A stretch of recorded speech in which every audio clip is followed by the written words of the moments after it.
반갑습니다. 브랜딩 스토리입니다. 제가 항상 개인의 브랜드화를 강조합니다. 자, 개인의 브랜드 아직도 이 피부에 와닿지 않는 분들이 많으실 거예요. 그렇죠? 네. 그러면 오늘 그것에 대해 설명을 하고 또 어떻게 브랜딩 스토리가 이것을 진행을 하는지에 대해서 설명을 좀 드리겠습니다. 자, 1편이에요. 계속 이어서 시리즈로 설명을 해드릴게요. 자, 일단은요. 지금 세상이 바뀌었습니다. 그래서 이 기존에 생각했던 나는 대기업을 다니니까 나 삼성 다니니까 퇴직해도 연금 많이 나오고 별 문제 없어. 또 아니면 뭐 하청업체 벤더 회사에 뭐 임원으로도 갈 수 있어. 좋은 시절이었죠. 그러나 우리가 지금 50대 60대 이제 퇴직을 앞둔 입장에서는 그게 가능할까요? 좀 어렵죠. 자, 나는 부모한테 재산을 많이 물려받았어. 그래서 이제 건물 임대업을 하면 돼. 좋습니다. 부럽습니다. 그런데 경기가 이렇게 계속 안 좋아진다면 자영업자들이 버틸 수 있을까요? 어렵죠. 그렇다면 세입자는 어떻게 구하죠? 그 세금은요. 자, 자식들이요. 효심이 많죠. 그 전까지는요. 자, 내 아들은 변호사고 내 딸은 의사예요. 좋습니다. 그러면 노후가 해결된 건가요? 아니죠. 그 아이들 살기도 빠듯할 겁니다. 자, 그러면 이제 믿을 건 뭘까요? 나 자신입니다. 나의 삶의 경험과 경력, 이것을 브랜드화 시켜야 내 삶이, 내 노후가 안전하고 편안하고 행복할 수 있는 겁니다. 자, 한국 사회만 이러냐? 아니죠. 전 세계가 다 이렇습니다. 디지털화되고 글로벌화됐죠. 그러면서 경쟁은 치열해졌습니다. 그러면서 정말 나라가 순식간에 확 망하기도 하고 대기업이 하루아침에 망하기도 하고 그렇습니다. 그렇기 때문에 개인이 가진 어떤 전문성, 그 다음에 독창성, 이것을 키우셔서 나 자신이 브랜드가 되는 것에 대해서 관념을 가지시고 이제부터 나 자신을 개인 브랜드로 만들어야 된다라는 생각을 하셔야 합니다. 누구도 나를 지켜주지 않습니다. 아셨죠? 자, 지금 현재 직장 생활을 하신다. 지금 사회생활 하신다. 그러면 더더욱 중요하죠. 생존과 성장에 개인의 브랜드는 이제 너무 중요합니다. 같은 직원이라도 브랜드화가 되는 직원이 더 돋보일 겁니다. 맞죠? 브랜드화 됐다는 건 뭐예요? 토탈 관리를 하고 있다는 거예요. 경력 관리, 자기 관리, 인맥 관리. 맞죠? 그런데 그러지 않고 일만 한다. 매력 없죠. 그래서 항상 이제부터 개념을 잡아야 될 거는 나는 브랜드다. 제 이름은 공영진입니다. 그리고 닉네임은 공사부입니다. 이게 저의 브랜드입니다. 여러분들도 이렇게 자기 자신을 브랜드화 시키셔야 합니다. 50대 이상 시니어들 특히나 중요하죠. 경력과 경험이 풍부합니다. 그런데 이것을 컨텐츠화 시키는 거에 약해요. 그러니까 실제로는 이것을 지혜나 전문성으로 활용하지 못합니다. 그러니까 유튜브라든지 아니면 블로그라든지 이런 데 보면 실제로 정말 내공 있는 분들보다는 젊은 친구들이 조그마한 얄팍한 지식 가지고 약간 사짜 짓을 합니다. 우리 그런 걸 좀 막자고요. 정말 우리가 전문가잖아요. 우리 그 분야에 대해서 정말 많이 알고 경력도 많고 경험도 많잖아요. 그죠? 그래서 이제 시니어들이 자기를 브랜드화 시키는 것에 신경을 쓰셔야 합니다. 아셨죠? 그래서 이제는 항상 관념을 잡으셔야 될 게 나의 경험, 경력. 난 그렇게 특별하게 대단한 게 없는데 아니에요. 나 그냥 아이 키운 게 다인데 나 그냥 뭐 동네 슈퍼 하고 있는 게 다인데 아니에요. 지금까지 50, 60까지 살아오신 것만 해도 대단한 겁니다. 버틴 것만 해도 대단해요. 아무리 똑똑하고 아무리 잘난 친구들도 못 버티고 자살하고 병 걸려 죽는 경우도 많습니다. 내가 가진 내 삶, 내 경험, 내 경력, 그것을 긍정적으로 바라보고 그것을 컨텐츠화 시켰을 때 사람들은 감동하고 나를 브랜드로 인정하게 됩니다. 자, 일단은요, 개인을 브랜드화 시켰을 때의 장점, 중요 장점들을 설명할게요. 첫 번째는 경쟁력이 강화됩니다. 개인의 어떤 고유한 가치를 명확히 전달할 수 있죠. 그러면 어떻게 되죠? 그 수많은 사람들 중에서 차별화가 되죠. 실제로 그래요. 나를 브랜드화 시킨다라고 하면 표정 하나, 말투 하나, 그리고 옷차림 하나도 신경 쓰게 됩니다. 그 전에 삼성의 누구, 뭐 공무원 누구, 그 느낌하고 다르죠. 그래서 꼭 관념을 가지세요. 내 이름 석자가 브랜드다. 그럼 어떻게 돼요? 주말에 운동이라도 한번 더 하고, 그죠? 주말에 블로그라도 한번 더 쓰고, 이렇게 되겠죠. 그죠? 아침에 출근할 때 어때요? 거울 한번 더 보겠죠. 그런 변화들이 개인을 브랜드화 시키는 것의 장점이 됩니다. 그러면 분명히 차별화되고 돋보이게 될 겁니다. 자, 두 번째는 신뢰가 구축되죠. 전문성을 기반으로 한 꾸준한 컨텐츠를 양산한다. 이렇다면 분명히 신뢰성을 줄 겁니다. 그러면 업계 아니면 관심 분야에서 분명히 영향력이 확대될 겁니다. 이렇게 된 영향력을 가지고 어떻게 하겠죠? 네트워크가 확장되죠.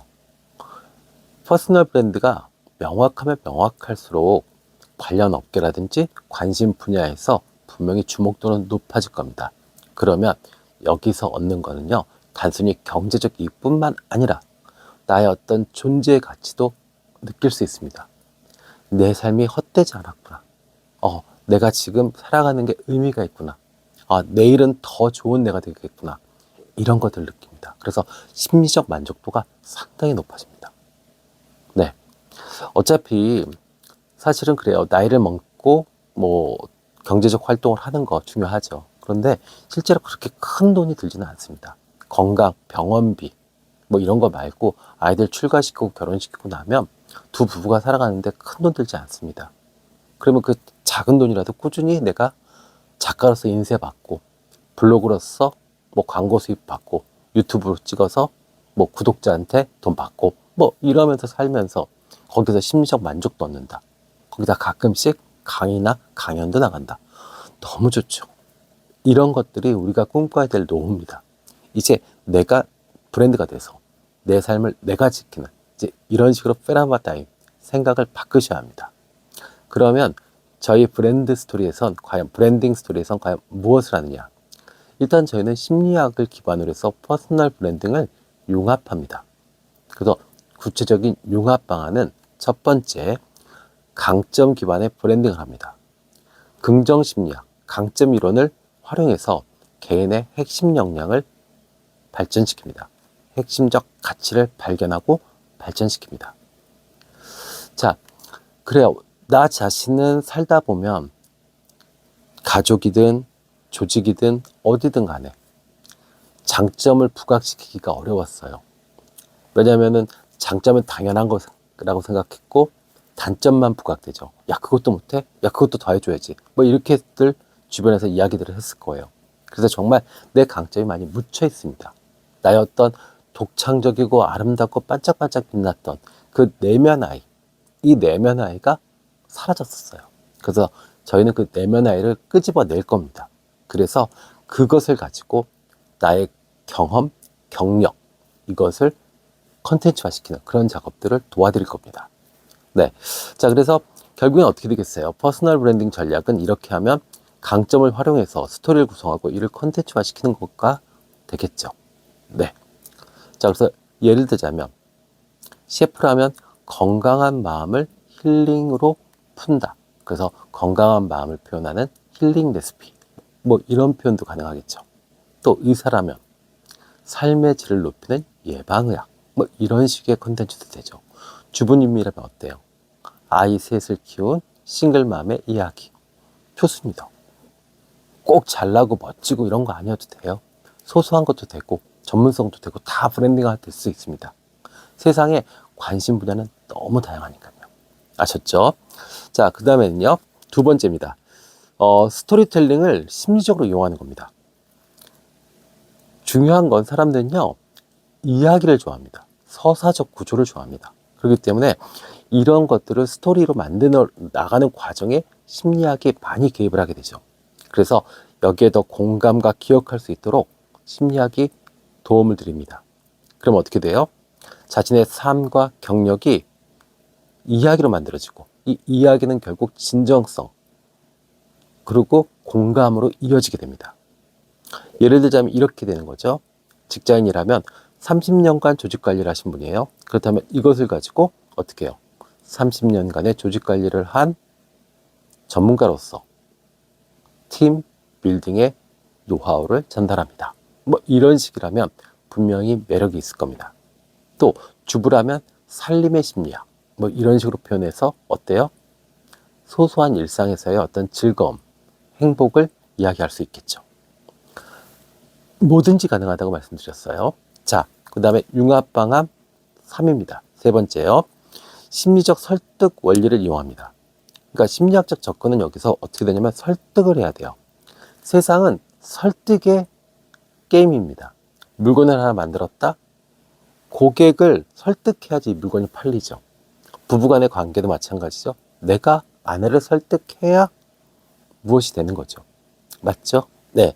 그래서 설득의 6원칙이라고요. 로버트 치알디니가 쓴 이론이 있습니다. 이것을 이용해서 타인의 관심과 그 다음에 어떤 신뢰를 얻어낼 수 있도록 돕겠습니다. 여기서 중요한 거는 권위. 이 권위는 전문성을 강조하게 되는 겁니다. 두 번째, 일관성. 명확하고 지속적인 메시지를 전달해야 됩니다. 그래서 이것을 실제적으로 활용할 수 있는 방법은 퍼스널 브랜딩을 만들 수 있는 기법은 무엇이냐면 이 SNS, 다양한 플랫폼에서요, 꾸준하게 일관된 메시지를 내는 겁니다. 여기에는 어마어마한 지식이 필요하지 않아요. 그냥 내가 하고 있던 경험, 경력을 이용해서 그것을 정보화시키는 겁니다. 컨텐츠화시키는 거예요. 이것이 꾸준하고 일관되면 됩니다. 그러니까 지금부터라도 블로그라도 쓰세요. 인스타라도 하세요. 그러면 분명히 개인의 브랜드화가 시작되는 겁니다. 네. 자, 그러면 구체적으로 우리가 퍼스널 브랜딩을 실행할 수 있는 방안에 대해서 좀 알아볼게요. 첫 번째는 소셜미디어, 지금 얘기했죠? 블로그, 그 다음에 SNS, 뭐 글을 좀 더 잘 쓰신다 그러면 브런치 같은 것도 좋고요. 네, 뭐 티스토리도 있죠? 네, 아니면 나는 이렇게 유튜브, 이렇게 영상을 이용해서 할 수 있다. 그런 것도 하셔도 좋습니다. 각각 자신한테 맞는 채널을 개설하십시오. 그리고 꾸준히 일주일에 한두 번이라도 꾸준히 글을 올리시고 사진을 올려보십시오. 아셨죠? 네. 자, 그 다음엔요, 네트워크가 강화돼야죠. 이 네트워크가 강화되는 건 이 브랜드화 시켰을 때가 가능한 겁니다. 그 관심 분야 안에서 네트워크가 강해지는 겁니다. 이러면 이제 온라인에서 오프라인으로 영역이 확장되게 되죠. 그렇죠? 네. 자, 그 다음에 어떻게 돼요? 책을 내면 좋죠. 그죠? 이 책을 낸다는 건 어떻게 되죠? 내가 전문성이 있다는 것을 보여주게 되고, 또 작가니까 어떤 신뢰성과 권위를 확보할 수도 있죠. 그러면 어떻게 되죠?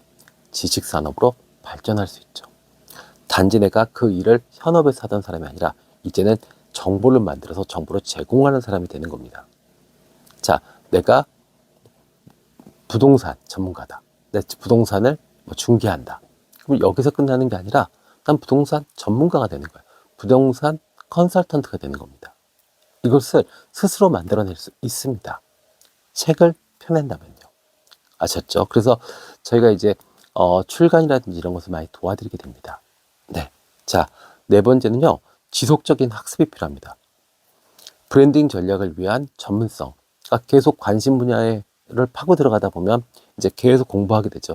그 안에서 또 연결되는 공부들이 있어요. 계속 하시면 좋죠. 또 하나 더. 새로운 브랜딩 도구, 이런 것들을 활용하는 것들을 배우셔야 합니다. AI 기술이 나왔다. 그래서 챗 GPT를 이용해서 대본을 쓸 수 있다더라. 챗 GPT를 이용해서 무엇을 할 수 있다더라. 이런 것들을 활용해 보셔야 돼요. 또 AI 영상 도구들, 이런 거 활용해 보셔야죠. 그러면서 이것을 내 브랜드로 끌고 들어와야죠. 아셨죠? 자, 그 다음엔요, 마지막으로 자기 관리입니다. 늙고 배 나오고 머리 까지고 이런 사람의 글과 책, 영상을 보고 싶어하는 사람은 없습니다. 사람들이 참 이기적이고 모순적이죠. 자기는 관리 안 하고 자기는 그대로 자연스럽게 그냥 아줌마 아저씨가 돼가면서도 내가 좋아하는 사람의 모습은 50이어도 60이어도 20대 청년, 20대 아가씨의 모습을 갖추기를 바랍니다. 그거 해보자고요. 그거 그 사람들한테 보이기 위해서가 아니라 내 자신이 좋아지는 거니까. 그래서 운동하시고 그다음에 표정 관리하시고 말하는 거 신경 쓰시고요. 이렇게 꾸준히 자기 관리하시다 보면 분명히 내 자신이 브랜드화 될 것이고, 이 브랜드화가 된다는 건 결국 내가 상품 가치가 올라가게 되고, 상품 가치가 올라간다는 건 조직 안에서도 조직 밖에서도 분명히 꽤 매력 있는 일이 될 겁니다. 그래서 오늘은 브랜딩 스토리에서 왜 이 퍼스널 브랜딩, 개인의 브랜드화를 강조하고 이것을 진행하는지에 대해서 설명드렸습니다. 다음 시간에는요, 이 책을 내는 그 구체적인 이유, 그 다음에 책과 강연이 어떻게 연결되는지에 대해서 설명하는 시간을 갖도록 하겠습니다. 지금도 늦지 않았습니다. 이 영상을 보시고 난 다음에 바로 블로그 개설하시고요. 바로 인스타 개설하십시오. 지금까지 공사부였습니다. 감사합니다.